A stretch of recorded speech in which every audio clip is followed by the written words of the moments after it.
You are not my father, old man. The words slice through me like glass, sharp, cold, humiliating. I've raised him, taught him, loved him, protected him.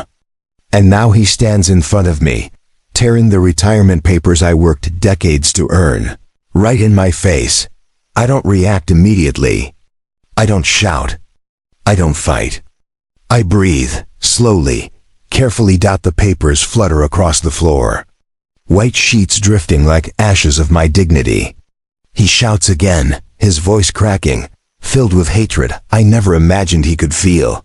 You don't deserve this. You're not my father. Get out of my life.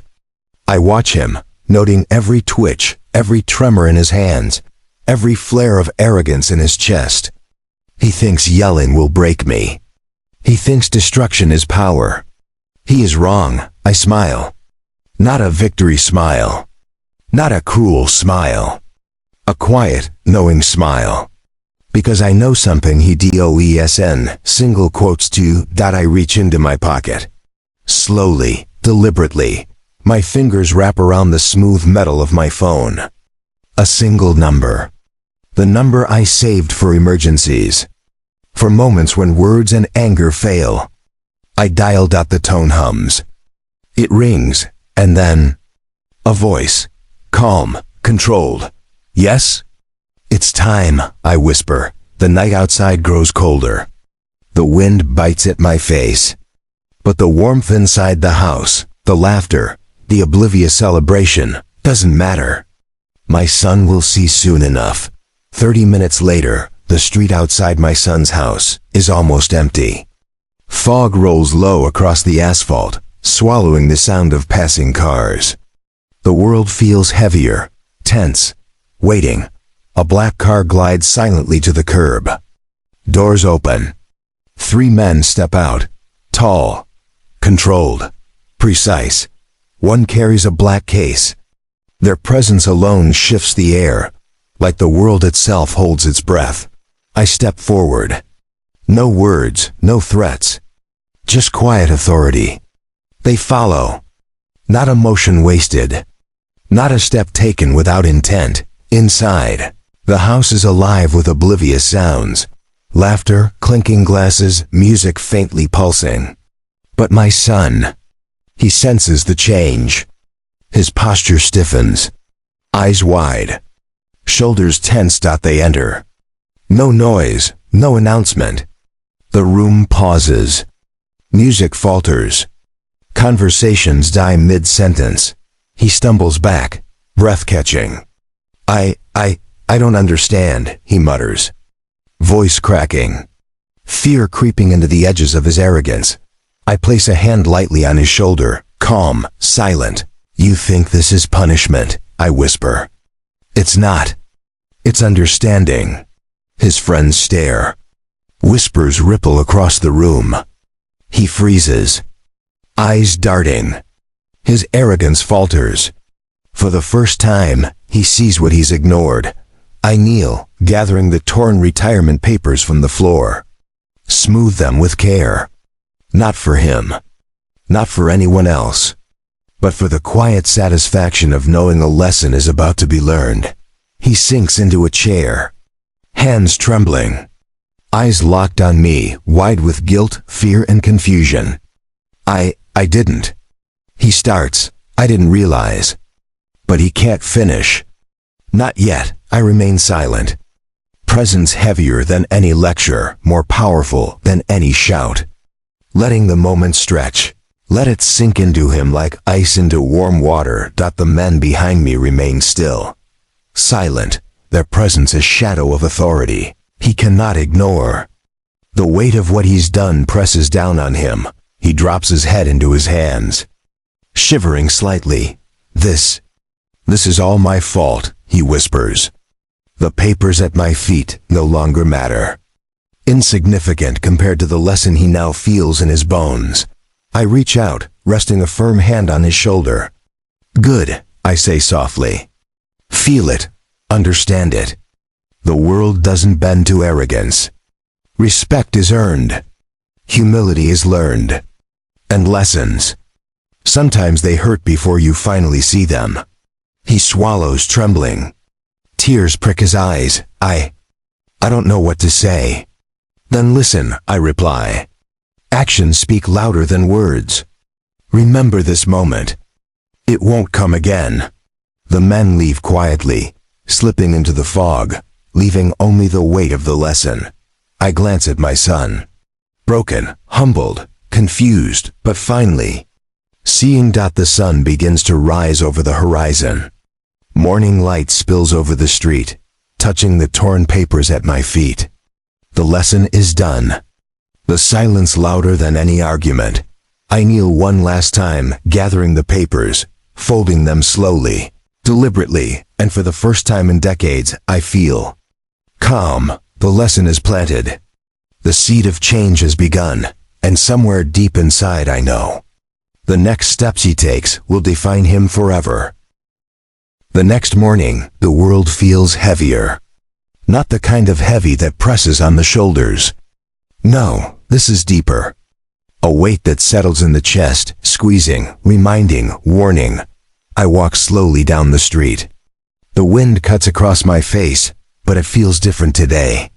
Sharper, colder, like the world itself is awake and aware of what's coming. I can see my son inside his house. Through the window, his head bowed, hands trembling slightly as he moves across the kitchen. I imagine his thoughts racing, trying to piece together what happened last night, trying to figure out how the quiet presence of strangers shook him to the core. He doesn't see me yet. Doesn't know I'm outside. And that's how it should be. Lessons are not always loud. Sometimes they're silent, slow, crashing into your soul before your mind can catch up. I hear the faint murmur of voices inside. Guests from last night, still lingering, softly talking, oblivious. They don't know the storm that passed their house. They don't know the fear that ran through my son as authority walked through the door like a shadow. I take another step. Hands in pockets, coat collar raised. And I smile quietly. Not cruelly. Not angrily. But the kind of smile that knows the world has shifted without a single word being spoken. I step closer to the curb. A sleek black car is parked at the corner. Its presence seems normal to anyone else, but I know what it signifies. I know why it's here. And I know that soon, my son will too. He moves nervously across the living room, hands clenching, unclenching. Eyes dart toward the front door. Toward the street. Toward reality. The arrogance that carried him last night is slipping, cracking, dissolving. I don't rush. I don't force it. I wait. Presence is more powerful than words. And he will learn that. 30 minutes later, a knock sounds at the front door, soft, deliberate, not threatening. But impossible to ignore. He freezes mid-step. Eyes widening. Hands trembling. The papers from last night are scattered across the table, ignored, forgotten. His arrogance has vanished, leaving only fear and uncertainty. I step onto the porch. The men I called last night are with me. Not aggressive. Not violent. But their presence alone carries weight. Authority. Consequence. Reality. The door opens slowly. A hesitant hand grips the knob. He steps back. Voice small. I don't. What? Why? I smile quietly. Because, I say softly, you need to see what pride and disrespect really cost you. His eyes dart around the room, catching glimpses of the strangers behind me. Tall, controlled, precise. Not threatening, but undeniably powerful. Men who act with purpose, who do not bend to arrogance, who do not tolerate disrespect. He swallows hard. Shivers slightly. Breath catching. The papers on the table suddenly seem meaningless. They were never the point. The lesson was always inside him. Waiting, I step closer. Hand resting lightly on his shoulder. I called them not to hurt you, but to make you understand. That respect is earned, not demanded. That consequences are real, and the world does not bend to anger or arrogance. He drops his head, hands shaking slightly. I never. He trails off. Can't finish the sentence. Can't find the words. I let the silence stretch, long, heavy, every second teaching more than 1,000 arguments. He glances toward the street. The men remain still, watching, silent authority. He can't move. Can't think clearly. Can't ignore what's happening. Minutes pass. I kneel, gathering the torn retirement papers. Smooth them with care. Not for him. Not for anyone. But for the satisfaction that the lesson is taking root. He sinks into a chair. Breath uneven. Eyes wide. I don't know. His voice small, shaking. Then listen, I whisper. Watch, understand, feel it. Every arrogance has a cost. Every action leaves a mark. And you have just begun to feel it. Tears prick his eyes. He swallows. The arrogance is gone. Replaced by fear, by guilt, by understanding. I remain kneeling, quietly observing. The men behind me, silent, watching, teaching. The lesson deeper than words, deeper than anger, deeper than punishment. The morning sun climbs higher, light spilling into the room. The papers lie on the table, insignificant now. The real lesson is inside him, searing, undeniable. He finally lifts his head. Eyes glossy, trembling. I understand, he whispers. I get it. Good, I reply softly. No words now. Actions will follow. Remember this morning. It won't come again. The men leave quietly. The street returns to normal. The room resumes its sounds. Music plays softly. Guests murmur, oblivious, but he is not. He feels every second of what he saw, what he endured. The arrogance stripped away. The lesson seared into memory. I rise slowly. Hand on his shoulder. Now you begin, I say. Not with words. Not with excuses. With actions. With respect. With humility. He nods, slowly, shivering, but determined that the street is quiet. The sun climbs higher. The lesson is done. The silence louder than any argument. I watch him carefully. And I know. The next steps he takes will define him forever. The day drags on slowly, like the world itself is holding its breath.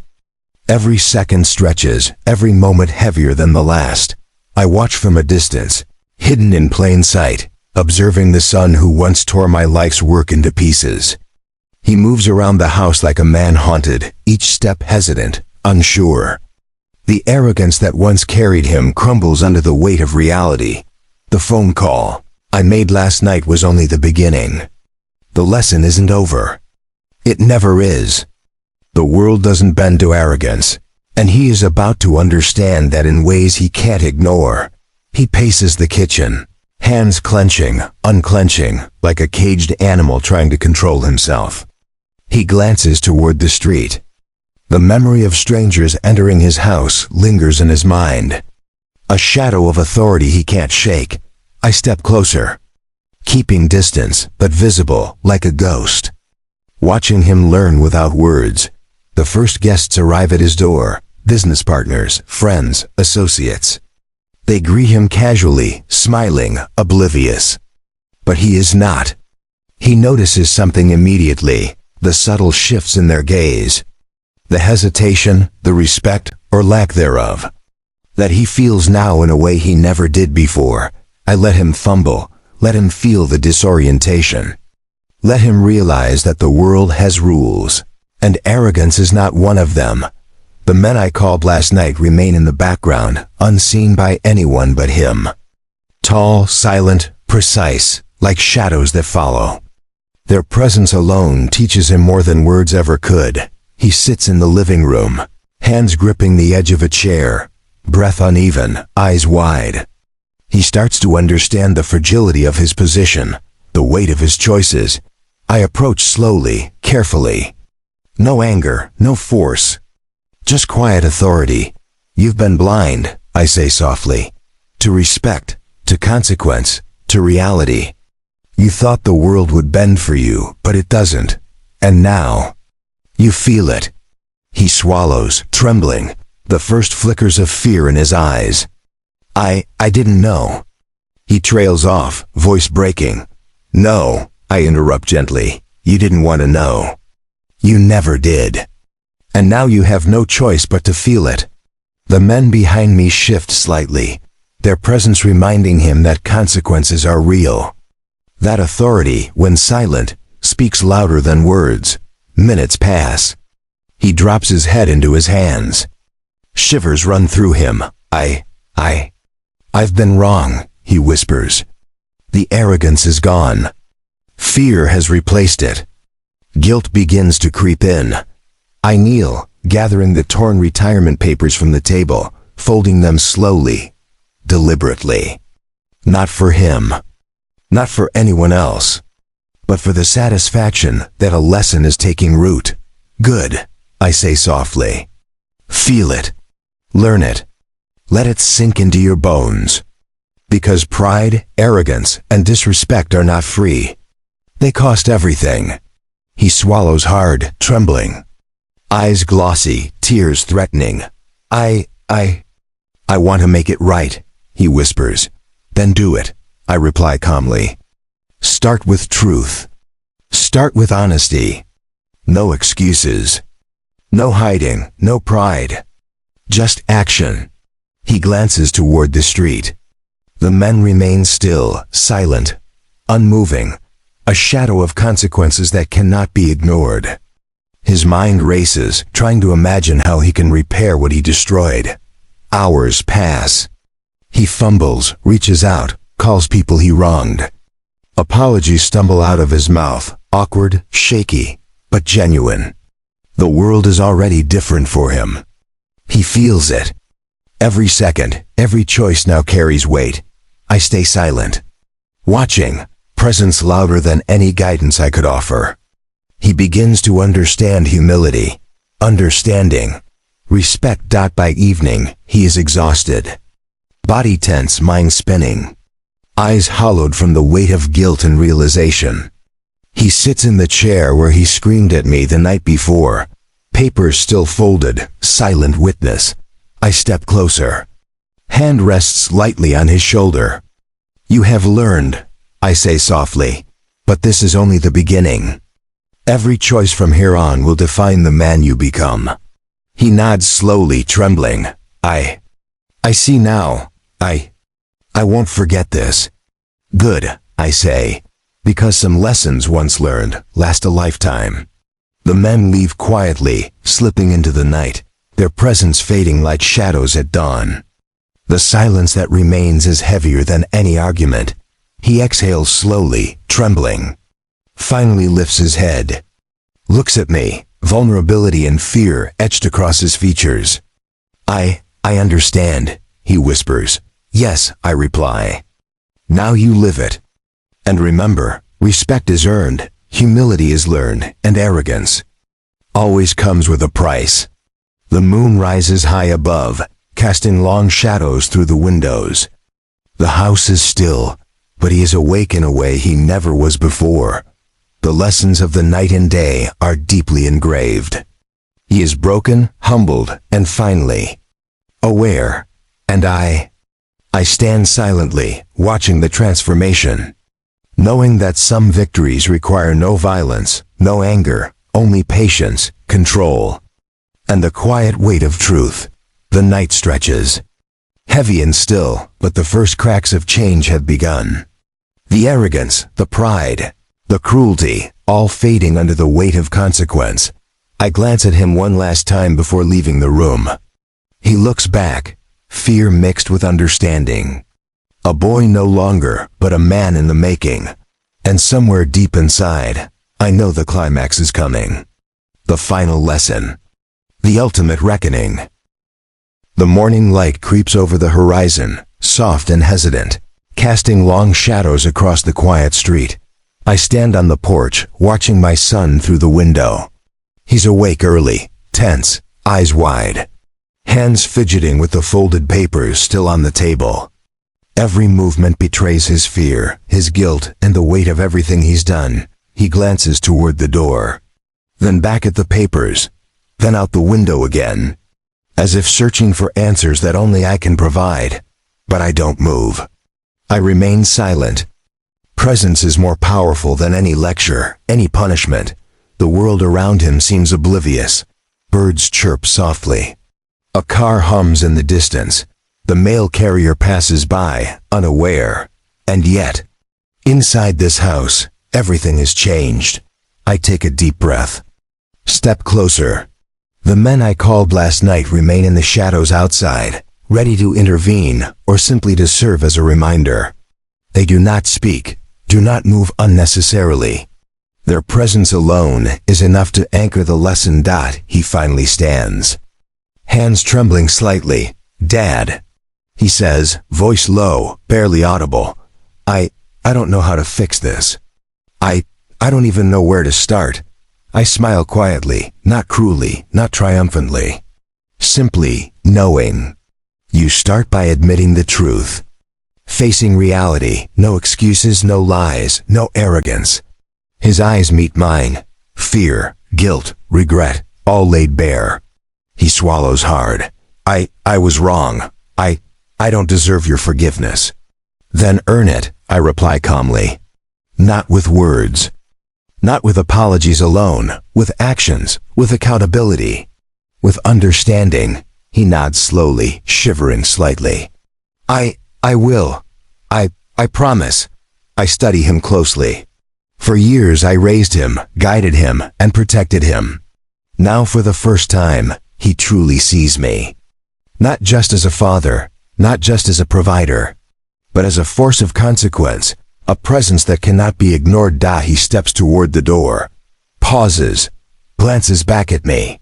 Eyes glossy, lips trembling. I have to do this, he whispers. Yes, I say softly. Do it. Face what you've done. Repair what you can. Learn from everything else. He opens the door, steps outside. The street is bathed in the soft glow of morning. The men from last night remain at a distance, their silent presence amplifying the tension. He walks slowly, deliberately, each step heavy with guilt and awareness. Every glance from neighbors, friends, even strangers, reminds him that the world doesn't forgive arrogance easily. He stops at the first house, where he wronged a friend, took advantage, ignored, disrespected. Hands shaking, he rings the doorbell. The person opens the door. Recognition flashes across their face. Then confusion. Finally, understanding. He speaks haltingly, voice shaking. Yesterday. I was wrong. I disrespected. I apologize. The words hang in the morning air. A pause. The world seems to wait. Then, slowly they nod. Acceptance. Not forgiveness yet, but acknowledgement. Step by step, he goes from house to house, apology to apology, action to action. Humility replacing arrogance, understanding replacing entitlement. Meanwhile, I follow at a discreet distance, silent, watching. The quiet satisfaction of knowing that my lesson, my patience, my control, is reshaping him more than any argument ever could. Hours pass. Sweat glistens on his brow. Hands raw from shaking so many hands, from the effort of speaking truth, from facing the consequences he once ignored. By late afternoon, he returns home, exhausted, humbled, and finally, aware. I am waiting. Hands in pockets, calm, steady, he stops in front of me, head bowed, breathing uneven. I did it, he whispers. All of it. Every apology. Every consequence faced. I nod slowly. Good, I say. You have taken responsibility. You have faced the world, and now you begin to understand what it means to respect, to honor, to live with humility. He swallows, tears in his eyes. I never want to be that person again. Then don't, I reply. Let this moment guide you. Remember the weight of arrogance, the cost of disrespect, and the power of quiet patience. The men who were outside return their cars to the street, disappear into the distance. Their presence was never to harm, but to teach, to remind, to shape reality in a way words could never do. I place a hand lightly on his shoulder, firm, steady. Now walk forward. Not as the boy who shouted, not as the man who tore papers, but as someone who has truly seen the cost of pride and entitlement. He exhales slowly, shivers slightly, and nods. The sun climbs higher. Light spills across the street, bathing the house, warming the papers on the table, illuminating the weight of the lesson. I glance back at him one last time, eyes meet mine. No words needed. The lesson complete. And that is enough. Sometimes the quietest revenge is the loudest lesson. Sometimes silence, patience, and presence teach more than anger ever could. Sometimes love firm, measured, and unwavering is the ultimate power. The day stretches ahead. He walks toward it differently. Changed, humbled, aware. And I know that some victories need no shout, no strike, only the quiet weight of truth and the patience to let it sink in.